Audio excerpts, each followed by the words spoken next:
মা। হ্যাঁ মা, বলছি যে আমি একটা ছেলেকে ভালোবাসি। তা ছেলে কি করে? আহ, ছেলে গভর্নমেন্ট জব করে। তুমি যে চাকরি করে ছেলে নিয়ে আসো না কেন, আমি তার সাথে তোমার বিয়ে দেবো। কিন্তু মা, আগের ছেলেটা বিজনেস করতো।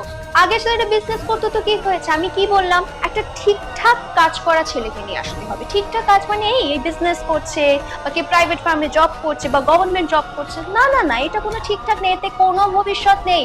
আর পশ্চিমবঙ্গে চাকরির কোনো ভবিষ্যৎ আছে? কোনো ভবিষ্যৎ নেই। তার থেকে একটা ঠিকঠাক ছেলে পছন্দ করে নিয়ে আসো, সেদিন বলবে, আমি নিশ্চয়ই মত দেবো। এই ছেলের সঙ্গে তোমার বিয়ে হবে না। মা,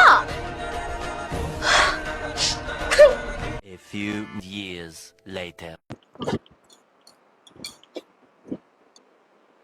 মা, বলে ফেল। মা, আমি কিরণ নামে একটা ছেলেকে খুব ভালোবাসি। আবার তুই ছেলে পছন্দ করেছিস? তা এই ছেলেটা কি করে শুনি?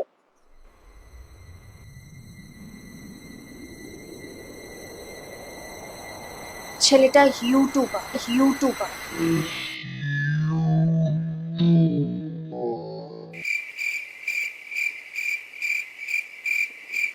ইউটিউবার?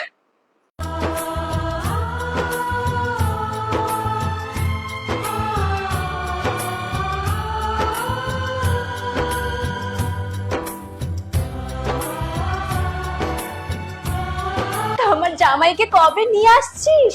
ঘরে নিয়ে আয়, একদিনও বাবা মায়ের সঙ্গে আমাদের দেখা করা।